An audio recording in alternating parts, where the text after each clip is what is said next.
2025-এ কোন সেক্টরটি গুরুত্বপূর্ণ হতে চলেছে, কোন সেক্টরে সুযোগ আসবে, কোন সেক্টরটি ভালো করতে পারে, এটা যদি আপনাকে জানতে হয় তাহলে আপনাকে প্রত্যেকটা সেক্টর ধরে ধরে অ্যানালিসিস করতে হবে। আপনাকে দেখতে হবে যে কোনো সেক্টর এই সুযোগ রয়েছে কিনা।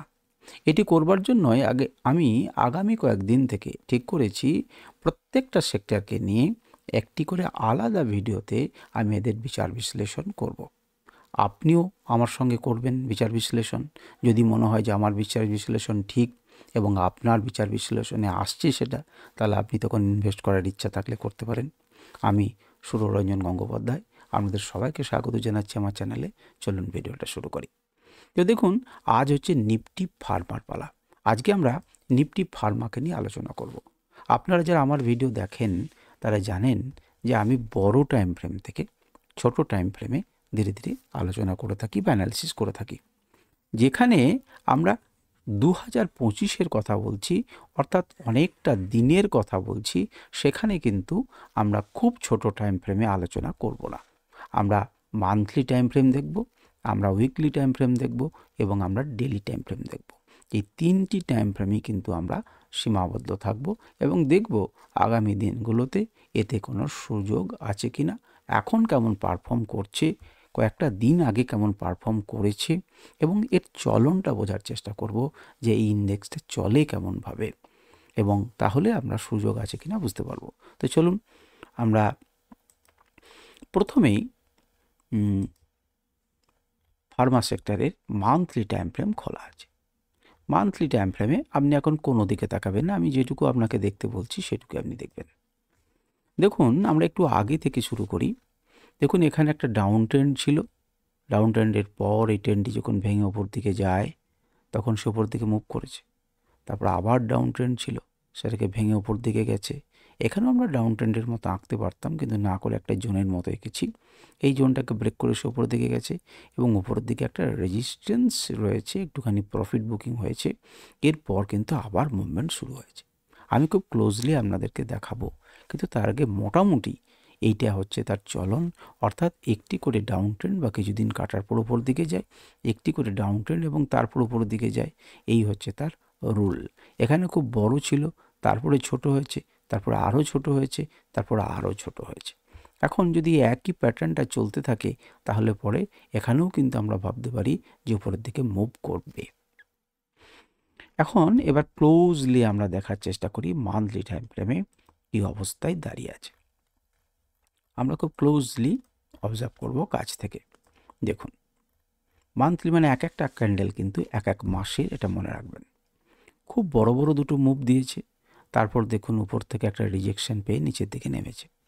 কিন্তু আস্তে আস্তে লোটাকে তুলে নিয়ে এই বছরের কারেন্ট মাস যেটা হচ্ছে ডিসেম্বর, সেই ডিসেম্বর মাসে আমরা কি দেখছি, তা ডিসেম্বর মাসে মার্কেটকে উপরের দিকে তুলে নিয়ে গেছে। অক্টোবর নভেম্বর আপনারা সবাই জানেন যারা মার্কেটে আছেন যে অক্টোবর এবং নভেম্বরে নিফটিও কিন্তু অনেকখানি পড়েছে। সুতরাং এটি কিন্তু একটি তার দরুন পড়তে পারে এবং টোটাল মার্কেট আমাদের নিচের দিকে ছিল, সেই নিচের দিকে এসেছে এবং তারপর কিন্তু আবার এখান থেকে একটা আপমুভ দেখা যাচ্ছে ডিসেম্বর মাসে। এখন আপমুভ হলে পরেও এই সামনে কিন্তু কি রয়েছে, সামনে কিন্তু রেজিস্ট্যান্স রয়েছে। এখন আমাদেরকে এই মাস কিন্তু জানি না, আর আমাদের 2-3 দিন আছে, এই 2-3 দিনে এটাকে ভেঙে ওপর দিকে যেতে পারবে কিনা। যদি মনে করি যে যেতে পারবে না, তাহলে এখানে কিন্তু একটা রেজিস্ট্যান্স ফেস করবে। তাহলে তার পরের মাসে যদি জানুয়ারি মাসে যদি ক্লোজিং দেয়, তখন কিন্তু আমরা বুঝতে পারবো যে নিফটি ফার্মা তার প্রিভিয়াস রেজিস্ট্যান্সকে ব্রেক করে উপরের দিকে যেতে শুরু করেছে। কিন্তু এই চলনটা আপাতত যে চলনটুকু দেখা যাচ্ছে তাতে কিন্তু খুব পরিষ্কার যে নিফটি ফার্মা উপর দিকে মুভ করছে। এটা কিন্তু কোন টাইম ফ্রেমে, এটা কিন্তু মান্থলি টাইম ফ্রেমে। যদি আপনারা যে এইবার ইন্ডিকেটরটা দেখেন যে সুররঞ্জন পারফরম্যান্স, সে কিন্তু বুলিশ দেখিয়েছিল এখানে, এই সি লেভেলের ওপর উঠেছিল। এখন রিসেন্টলি সে সি লেভেলের নিচে নেমে আবার উপরে ওঠার চেষ্টা করছে। মান্থলি টাইম ফ্রেমে একটি সমস্যার কথা হচ্ছে, সেটা হচ্ছে আরএসআই কিন্তু 78-এর উপরে, অর্থাৎ অনেকখানি আরএসআই বেড়ে গেছে। তবে এটা যে খুব ভয়ের তা কিন্তু নয়। আমরা যদি আরএসআই ইন্ডিকেটরকে লাগাই তাহলে দেখব আপনারা নিজেদের চার্টে লাগিয়ে দেখবেন যে অতীতে কিন্তু এমন অনেকবার হয়েছে এই নিফটি ভার্মা অনেকবারই ওভার বট রিজিয়নে দুবার কন্টিনিউয়াস থেকে সে কিন্তু আপমুভ দিয়েছে। সুতরাং এখানেও কিন্তু একটুখানি ধীরে ধীরে সময় কাটিয়ে সে কিন্তু আরও আপমুভ দিতে পারে মান্থলি ক্যান্ডেলেই। সুতরাং এত ঘাবড়াবার কিছু নেই। আরএসআই একটু বেশি, এটু আমাদেরকে একটু ভাবাতে পারে। সামনে একটা রেজিস্ট্যান্স আছে, হয়তো মুভমেন্টটা এখন এসে খুব দ্রুত মুভমেন্ট নাও আসতে পারে। দেখা যাক যে কী হতে পারে। কিন্তু সি লেভেলে জাস্ট আবার ঢোকার জন্য সে চেষ্টা করছে এবং তার প্যাটার্ন বলছে যে সে ওপরের দিকে যাচ্ছে। আমরা যদি সিগন্যালস ইন্ডিকেটরকে ব্যবহার করি তাহলে দেখব যেটি কিন্তু অনেক আগে বাই দিয়েছিল। আমি আঁকাটিকে বন্ধ করি, তাহলে আপনারা ক্লিয়ার দেখতে পাবেন। দেখুন অনেক আগে বাই দেওয়ার পর সে কিন্তু ক্লাউডের উপরেই বরাবর ছিল এবং তারপর সে 6-7 লেভেল, যেটা আপনারা জানেন যে রিভার্সাল লেভেল, সেই লেভেলকে ভাঙার পর সেখানে কিন্তু বেশ কিছুদিন স্টে করার পর একটা নিজের বেস তৈরি করার পর সে আবার আপমুভ দিয়েছে এবং 9-10 লেভেল অবধি গেছে। পারফেক্টলি 9-10 লেভেল থেকে যে সেখন ওপরের দিকে যাওয়ার চেষ্টা করছে, এমন সময়ে কি হয়েছে দেখুন, উপর থেকে ধাক্কা খেয়েছে। আমি এখন ইন্টারমিডিয়েটস লেভেলগুলো দিইনি। উপর থেকে ধাক্কা খেয়ে সে কিন্তু নিচে এসেছে এবং কোন জায়গাতে সাপোর্ট নিচ্ছে? এই জায়গাতে কী রয়েছে? এই জায়গাতে ক্লাউড আছে, এই জায়গাতে লেভেলস আছে। সুতরাং কোন লেভেল? 9-10 লেভেল রয়েছে, অর্থাৎ গুরুত্বপূর্ণ একটা সাপোর্ট এরিয়া কিন্তু এই জায়গাটাতে রয়েছে, গুড সাপোর্ট। এই সাপোর্ট থেকেই কিন্তু এই নিফটি ফার্মা উপরের দিকে মুভ করতে শুরু করেছে। তাহলে সামনে যে রেজিস্ট্যান্সটা আমার আছে, সেই রেজিস্ট্যান্সটাকে হয়তো ব্রেক করে দিতে পারে, যেহেতু সাপোর্ট এরিয়া থেকে সে ওপর দিকে যাচ্ছে। এই অবস্থাতে মান্থলি ক্যান্ডেল দাঁড়িয়ে আছে। আপনারা যারা ভাবছেন যে না উপরে ধাক্কা খেতে পারে, তাহলে তারা অপেক্ষা করবেন যতদিন না মান্থলি ক্যান্ডেলটাকে ব্রেক করে নিয়ে যায়, ততদিন পর্যন্ত। যারা একটু সাহসী তারা ট্রেড নিতে পারেন, ট্রেড নেওয়া উচিত ছিল। যাই হোক, আমরা এবার উইকলি টাইম ফ্রেমের সঙ্গে উইকলি টাইম ফ্রেমে আমরা দেখব। উইকলি টাইম ফ্রেমে দেখুন আমাদের অনেক আগেই সৌররঞ্জন পারফরমেন্স 0 লেভেলের সি লেভেলের ওপরে উঠেছে এবং সেখান থেকে কিন্তু সে এটাকে ভেঙে নিচে নেমেছিল, যে দেখছেন একটু নিচে নামাটা, সেই নিচে নামাটা, এবং তারপর কিন্তু এই লেভেলের আবার উপরে উঠে যায়। আমরা এইভাবে এরকম করে একটি ছবি আঁকতে পারি বা লেভেল আঁকতে পারি। কার ক্ষেত্রে?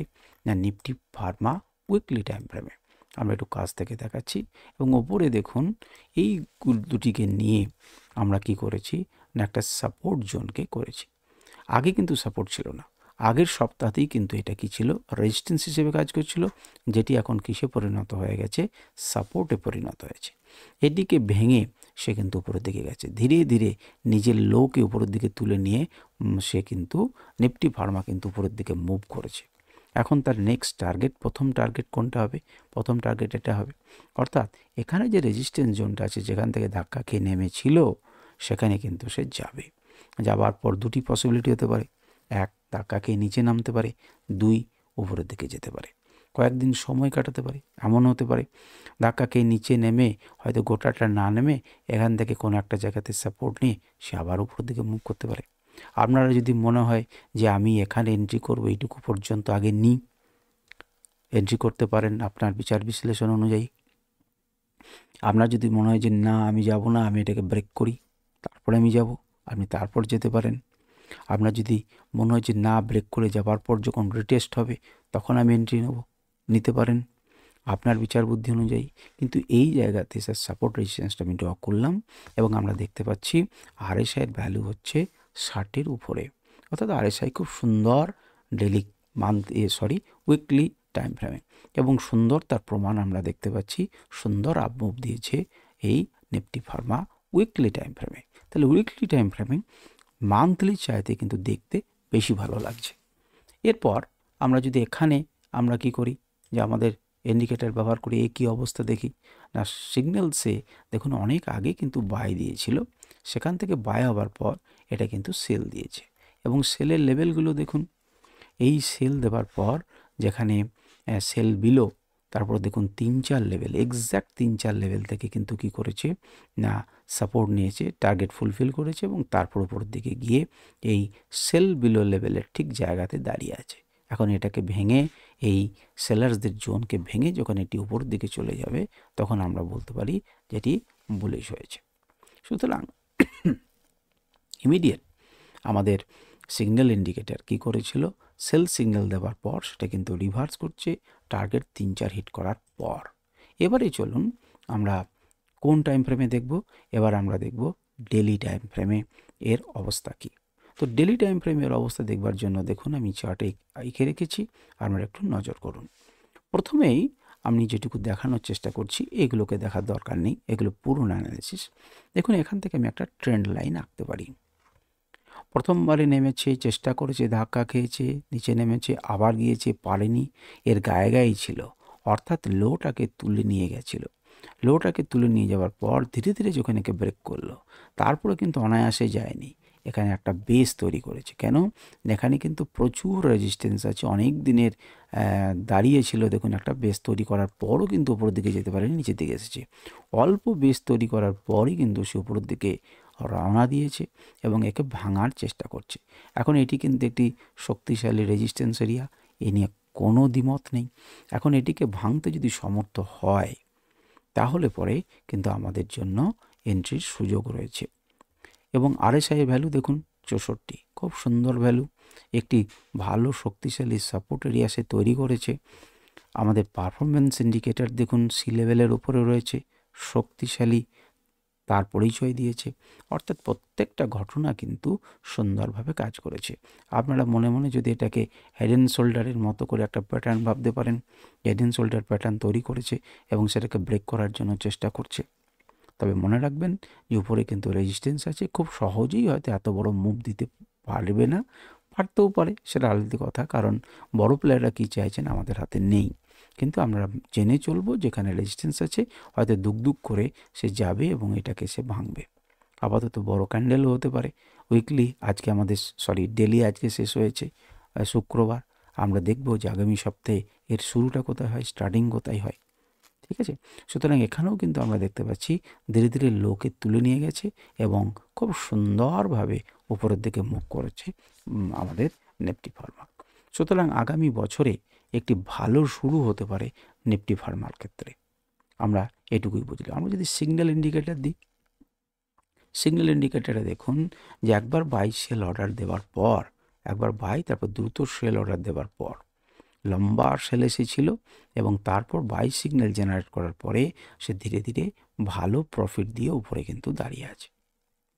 সুতরাং আমরা দেখতেই পাচ্ছি যে ইন্ডিকেটার্স, আইজ অ্যাকশন, আমাদের অন্য ইন্ডিকেটর পারফরমেন্স, এভরিথিং কিন্তু ডেলি ক্যান্ডেলে আমাদের পজিটিভ, আর সেই জন্যই কিন্তু বড় বড় মুভ দেখা যাচ্ছে নিফটি ফার্মাতে। তাহলে আমরা কি দেখলাম? ডেলি টাইম ফ্রেমে নিফটি ফার্মা সুন্দর জায়গাতে দাঁড়িয়ে রয়েছে, উইকলিতে দাঁড়িয়ে রয়েছে, মান্থলি ক্যান্ডেলে কেবল আরএসআই একটুখানি বেশি আছে, কিন্তু এটা আপনারা চেক করতে পারেন যে আরএসআই বেশি হওয়া সত্ত্বেও সে কিন্তু মুভ দিয়েছে দুবার। সুতরাং এমন নয় যে সে মুভ দিতে পারবে না বা আরএসআই 78 হলেই আপনাকে বিক্রি করে দিতে হবে, এ ধরনের কনসেপশন ঠিক নয়। তবে আপনাকে সতর্ক থাকতে হবে। এই হচ্ছে মোটামুটিভাবে নিফটি ফার্মার বিচার বিশ্লেষণ। আপনি যে টাইম ফ্রেমে পছন্দ করেন সেই টাইম ফ্রেমেই আপনি করবেন। এটা বিচার বিশ্লেষণ আমি করলাম, আপনাদের কেমন লাগলো? আপনার মতামত আমার মতামতের সঙ্গে মিলছে কিনা বা আপনারা উপকৃত হচ্ছেন কিনা আমাকে কমেন্ট করে জানাতে পারেন। আপনাদের কোনো প্রশ্ন থাকলে করতে পারেন। কোনো বিশেষ সেক্টরের যদি তাড়াতাড়ি করে আপনাদের অ্যানালিসিস আপনি করতে পারেন, আমি একের পর এক করব। এটা একটা গুরুত্বপূর্ণ সেক্টর, সেই জন্য এটাকে দিয়ে আমি শুরু করলাম। নমস্কার, ধন্যবাদ।